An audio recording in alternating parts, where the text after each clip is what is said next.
tu vas kiffer la vidéo, ça c'est sûr. Est-ce que tu as des compétences de graphiste designer? Non? Bah moi non plus. Mais par contre, est-ce que tu es le genre d'entrepreneur-entrepreneuse qui a toujours plein d'idées pour améliorer sa vie et celle de ses proches? Oui? Bah en fait, t'es juste humain. Désolé. Bon, blague mise à part. Dans cette vidéo, je vais te montrer comment tu vas pouvoir designer, donner vie à tes superbes idées d'applications, de web applications ou même de sites web grâce à une application que Google a sortie. Encore une fois, merci Google, c'est juste incroyable la puissance de feu qu'ils ont. Ils sont capables de nous sortir des outils gratuits qui ont une précision chirurgicale. Il faut se rendre compte de la chance qu'on a, de l'époque qu'on vit. Si tu es motivé, tu peux faire ce que tu veux. Ok, maintenant qu'on est d'accord, Google a sorti un nouvel outil Stitch, tu sais de quoi on parle, c'est un outil hyper efficace et en plus qui est gratuit, qui va nous permettre de faire du design. J'en profite pour remercier, ça y est, on a dépassé officiellement les 1000 abonnés, on est à 1100 abonnés. Dans la dernière vidéo, j'ai annoncé que je ferais gagner un deuxième accompagnement gratuit d'1 mois, donc c'est parti. Tu as jusqu'au 1er novembre pour te faire connaître dans les commentaires, ce qui me permettra de savoir que tu souhaites obtenir un accompagnement gratuit d'1 mois, que ce soit sur la partie amélioration de soi ou business, et puis je contacterai le regagnant suite au tirage au sort. Maintenant que ça c'est dit, avant de commencer, si tu ne me connais pas, moi c'est Vincent et ça fait 10 ans que je suis dans l'entrepreneuriat.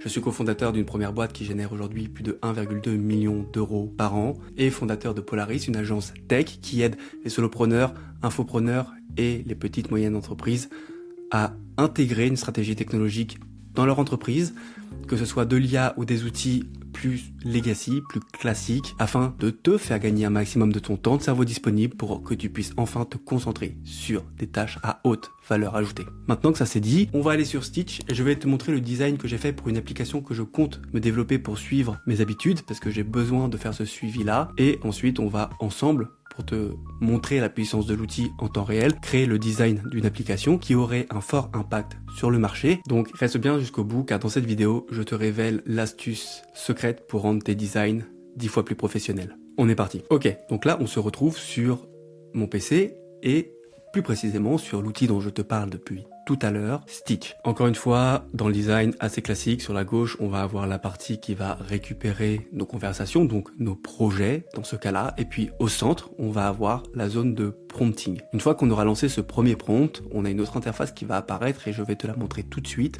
en te présentant l'application de suivi des habitudes que je suis en train de me créer pour moi personnellement. Donc voilà à quoi ressemble l'écran une fois qu'on est dans un projet. Sur la partie de droite, on va avoir tous les designs qui vont être créés en temps réel par l'intelligence artificielle, les designs que tu vas co-créer avec Stitch. Et sur la gauche, on a la zone de prompting, donc les messages que tu vas envoyer à Stitch pour qu'il puisse te créer tes designs. Là, ce qu'on voit, c'est toutes les itérations que j'ai faites pour obtenir l'application, en tout cas la V1 que je désirais pour l'application du suivi de mes habitudes. Ici, on a mon itération numéro 1 en blanche, puis après le mode sombre, quelques écrans supplémentaires que je suis venu demander parce que j'ai eu des idées, surtout sur la partie gamification, donc rendre un peu ludique le suivi de ces habitudes, parce que je suis au courant que le cerveau humain adore la gamification, il apprend beaucoup plus facilement ou il fait un suivi beaucoup plus facilement quand il y a ces notions de gamification qui rentrent en jeu pour arriver à une V1 finale que je vais pouvoir me mettre à développer dans les prochains jours avec les prompts que tu peux voir sur la gauche. Donc il n'y a pas eu énormément de discussion, on parle d'une petite heure de travail avec un peu de réflexion à côté qui va me permettre maintenant de pouvoir développer. Donc le gros du travail reste bien entendu à faire. Une fois que tu as fait les designs, tu n'es pas sorti de l'auberge, tu as du dev à faire et puis ensuite il faut mettre en ligne ton application, mais tu as le gros du travail qui est fait et tu vas pouvoir ensuite te faire aider par un autre copilote de développement à qui tu pourras donner directement les écrans pour que tu puisses gagner du temps. Donc quand tu as un écran comme ça, tu as plusieurs choses. Tu as une commande de thème, tu vas pouvoir venir ajouter des designs dans la discussion, c'est-à-dire que en sélectionnant, on voit ici sur la gauche que ça a présélectionné la vue et donc je peux demander de faire des changements directement dans cette vue-là. On peut agrandir la vue et donc ensuite aller voir le code et le mettre dans Figma, mais pour ça il faut avoir la version payante. Et donc le code qu'on récupère ici directement et donc on peut, si on le souhaite, mettre directement sur la partie application web ou le donner au code pour transformer ça en SaaS ou en application, on va dire plus lourde, mais pas une application web. Voilà un peu comment se formate Stitch. Ce qui est intéressant aussi, c'est que là, j'étais parti sur un projet mobile à la base, mais on peut quand même changer les choses durant le développement, c'est-à-dire que si je veux voir la version ordinateur, il me suffit de cliquer ici et ça va faire charger pour la version ordinateur. Bon, on voit très clairement qu'il faudrait faire du prompting pour lui demander de venir centrer les éléments dans le cas où on est sur une vue ordinateur. Pour moi, c'est du détail. Le principal, c'est d'avoir le design global, l'idée qui prend vie sur l'outil Stitch. Et puis après, il y a plus qu'à, entre guillemets, se mettre à développer et à rendre disponible l'application pour soi et ses proches. Ou si tu as une idée de business et que tu veux monter un business et sassifier ensuite l'outil, ce qui va être intéressant avec cet outil, et après on va pouvoir créer un autre projet, ça va être que tu vas pouvoir ensuite partager le design avec tes équipes, si tu as déjà des équipes, ou avec un designer qui va pouvoir reprendre certains aspects du design, parce qu'encore une fois, Stitch est très fort, on est en bêta, mais un designer aura plus l'œil sur la partie métier, sur comment est-ce qu'on fait pour bien mettre des éléments en place sur iOS et sur Android, parce que les communautés ne sont pas les mêmes, donc il y a cet aspect-là à prendre en compte, qui est pour moi assez important. Bon, le laïus, je pense qu'il va falloir que je l'arrête, puisque là, pour le moment, je t'ai pas montré réellement comment ça fonctionnait, je t'ai montré l'interface, mais je pense que ça méritait quelques minutes d'explication. Là, avec l'explication que je t'ai faite et la démo que je t'ai faite oralement, tu pourrais te mettre tout de suite à travailler sur ton projet. Ce que je te propose, c'est de rester encore un petit peu pour voir la puissance de ce projet-là. Donc là, on va créer une application ensemble, une application qui aurait du sens aujourd'hui sur notre marché. Avant de faire la vidéo, j'ai fait une petite recherche Deep Research. Donc pour ceux qui sont là depuis un moment, tu sais que j'affectionne particulièrement cet outil puisqu'il me permet de faire ma veille, d'être au courant et de faire des études de marché beaucoup plus rapidement et facilement en sachant que je vais avoir de la donnée correcte, propre. Ce qui s'est passé, c'est que est ressorti de cette recherche qu'il y aurait un besoin réel sur la mise en relation entre les créateurs de contenu et les marques. Alors, j'imagine qu'il y a déjà des outils qui existent, mais aujourd'hui, le nerf de la guerre se fait sur, à mon sens, de ce que je peux voir et comprendre, sur des applications natives IA by design. C'est-à-dire qu'on va pouvoir imaginer des applications qui vont être fonctionnelles, qui vont très bien fonctionner au niveau des modèles de données, au niveau des interfaces UI, directement avec de l'IA. En fait, conceptualisées pour de l'IA. Et donc, avoir une plateforme qui permettrait de mettre en relation ces deux niches, ces deux typologies de personnes, pour qu'elles puissent faire du business plus facilement et faciliter les flux monétaires, faciliter les flux de discussion, faciliter les flux de recherche et de recommandation. Voilà ce que ça nous donne in fine, un prompt un peu plus détaillé avec un besoin réel pour mettre en relation des influenceurs et des marques qui ont besoin de vendre un produit ou un service et faire en sorte de matcher les deux en fonction de leur niche pour qu'il y ait des affinités et que les flux monétaires, que les flux de besoins tout simplement soient plus fluides. Alors là, il nous fait un récap de ce que je lui ai demandé, donc écran d'inscription, écran de sélection de profil, écran de gestion des profils influenceurs, profil entreprise, un écran de chatbot IA, un écran marketplace. Je vais lui demander de me générer l'écran de tableau de bord et l'écran de paiement dans un premier temps. Là, tu vas avoir deux choix à ce moment-là. Une fois que tu as bien décrit, il va te proposer à chaque étape, en fait, ce que lui ferait. Donc soit tu cliques sur le bouton que te propose directement l'IA Stitch, soit tu rédiges un nouveau prompt où tu rédiges de manière claire et concise la demande que tu as. Le mieux, c'est de faire comme tu le sens. Il y a des moments où je vais cliquer sur le bouton que me propose Stitch parce qu'il me semble pertinent, et à d'autres, en fait, j'ai envie d'améliorer un écran, j'ai envie d'approfondir un axe, et donc je vais moi-même rédiger, guider Stitch pour qu'il puisse me créer les designs que je souhaite. Ok, donc là on a la version black directement et on a un dashboard. Ok, donc un retour sur les métriques. Donc ce que je lui ai demandé, forcément on est sur une application où on va avoir des followers et un engagement puisqu'on va partager des services avec des entreprises, une zone de paiement. Maintenant on va générer le flux d'onboarding, de l'inscription et de la gestion du profil. Là on est sur l'app mobile, encore une fois, on aurait pu partir directement sur l'app web app, ce qui aurait eu un fort intérêt puisque en fait on est quand même sur une plateforme que va utiliser les influenceurs et les marques sur ordinateur. Mais étant donné qu'aujourd'hui l'utilisation du téléphone est vraiment largement acquise, disons, eh bien ça me semble pertinent de commencer par la version mobile et après de passer sur une version web app qui sera forcément beaucoup plus simple en termes de design, puisque ça sera juste l'agrandissement des écrans. Tandis que compacter correctement les informations sur un écran mobile demande un peu plus de challenge. Pour le moment, je trouve ça intéressant. Je vois qu'il y a malgré tout une petite erreur, mais qui n'en est finalement pas une, puisqu'on a le market, si, on a une erreur clairement, le market ici qui a une flèche, et ici qui a changé de logo, donc on a un problème de consistance dans les deux écrans. Ici il manque même la partie dashboard, donc bon, rien de très grave, ça sera rattrapable très facilement, mais on voit qu'on a un problème à ce niveau-là. Ok, j'avais pas vu qu'il m'avait posé une question, donc on est parti, je lui demande. Donc je lui ai répondu oui à sa question qui est: est-ce que je veux un écran de profil général pour les deux utilisateurs? La réponse est bien entendu oui, puisque la seule variable qui va réellement changer, ça va être la typologie d'utilisateur, donc influenceur ou entreprise. Alors est-ce que la liste est correcte? Écran d'inscription, écran de sélection de profil, écran de gestion de profil, on est bon, il avait bien compris le besoin. Ok, bon.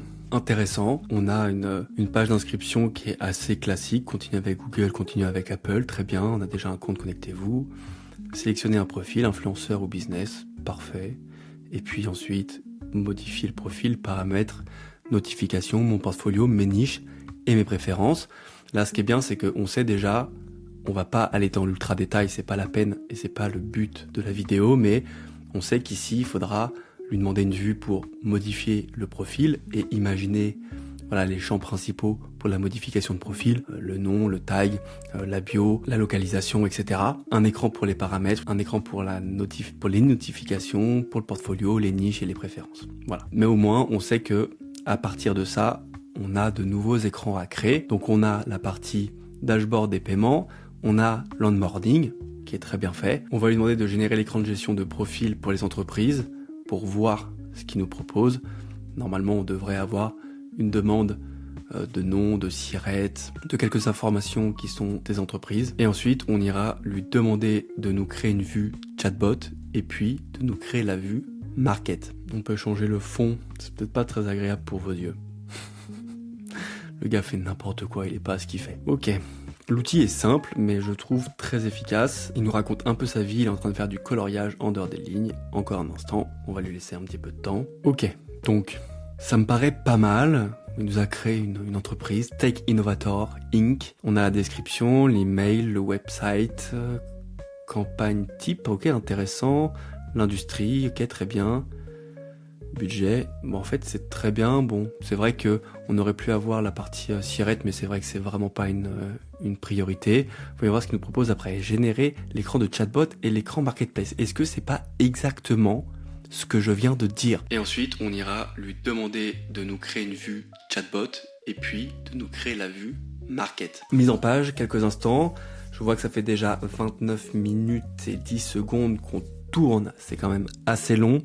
Il va falloir que t'abrèges, frère. On s'arrêtera après ces deux écrans parce que il était surtout important pour moi de te montrer à quel point tu peux aller vite dans la création et dans le design d'une application. Maintenant que ça s'est fait, on va pouvoir s'arrêter. Mais voilà, on va finir sur la partie chatbot et marketplace que je trouve encore une fois très design et il y a juste ce qu'il faut. Sur la partie assistant, on a tout simplement une zone pour taper ses messages, on peut lui envoyer un vocal, on peut lui envoyer une photo, on peut lui envoyer et après on a le bouton envoyer, classique mais efficace, simple, épuré. Et puis on a la partie marketplace, on va pouvoir venir filtrer en fonction de grandes niches et puis ensuite on aurait les top créateurs, les top influenceurs, dans notre cas qui apparaîtraient et il nous suffirait de cliquer dessus pour ensuite aller voir ce qu'ils proposent et lui faire une demande de collaboration, une demande de partenariat. Donc là, en voyant tout ça, on sait que en découlerait d'autres vues. Il faudrait créer d'autres vues ici. Il faudrait créer d'autres vues sur la marketplace, donc la vue de quand on cliquerait sur un influenceur, avec une vue pour une demande de collaboration, etc. Donc on va pas aller très loin dans les détails, ça sert à rien. Et puis, comme ça, ceux qui veulent reprendre l'idée pour en créer un business, ça vous laissera aussi de la place pour votre imagination. Moi, ça m'a donné une idée clairement de business, que je ne monterai pas parce que des idées de business, si je les montais toutes, je ne serais pas sorti de l'auberge. Donc voilà, sur la partie design. J'espère que l'idée t'a plu. Donc ça y est, on a fait le tour. J'espère que tu peux voir la puissance de Stitch et à quel point il peut réaliser des idées d'application ou de web app que tu as en tête les mettre de manière graphique et design à partir de son interface. On a rapidement regardé, décortiqué l'habit tracker que je suis en train de créer pour moi personnellement. Et puis, on s'est créé un design très rapidement sur la mise en relation d'influenceurs et de marques qui aimeraient mettre en avant des services ou des produits. Et surtout, le design live qu'on a fait ensemble, je le trouve hyper pro. Et ça aussi, c'est important pour avoir de bonnes bases, même si encore une fois, on est sur du bêta et qu'il y aurait encore beaucoup de choses à améliorer. Franchement, c'est révolutionnaire. Et donc à partir de maintenant, fini les excuses, je ne sais pas designer. On peut plus entendre ça aujourd'hui. Si tu as une idée, une envie de lancer une app, un business, tu n'as plus qu'à utiliser les bons outils et à passer à l'action pour appliquer. Maintenant, comme d'habitude, j'ai une question pour toi. Quelle app aimerais-tu créer avec Stitch? N'hésite pas à me le mettre en commentaire. Je me ferai un plaisir de tous et toutes vous lire et de vous répondre un à un. Vos idées m'intéressent et puis surtout, ce qui pourrait être vraiment très cool, c'est qu'il y ait des synergies qui se créent dans les commentaires entre des gens qui auraient potentiellement la même idée et donc se rassembler pour créer enfin l'application de leurs rêves. Si cette découverte t'a bluffé, te donne des idées, eh bien, comme d'habitude, n'hésite pas à partager, à liker, à commenter. Moi, ça va me donner énormément de force et ça va me permettre d'atteindre encore plus d'entrepreneurs et d'entrepreneuses comme toi. Abonne-toi, ce n'est qu'un clic, ça te prend 0 secondes et c'est totalement gratuit. Et moi, ça m'aide énormément à avoir plus de visibilité et à construire une communauté solide autour des technologies, de l'intelligence artificielle et de l'amélioration de soi. Merci à toi qui prendra le temps de faire cette petite action. Et sur ce, je tenais encore à remercier avec 1000 merci. La communauté grandit, ça me fait chaud au cœur, ça me donne envie de me dépasser et continuer à créer du contenu qui s'améliore de jour en jour. Et surtout, n'oublie pas, l'avenir appartient à ceux qui testent. Vous êtes incroyables. Ciao.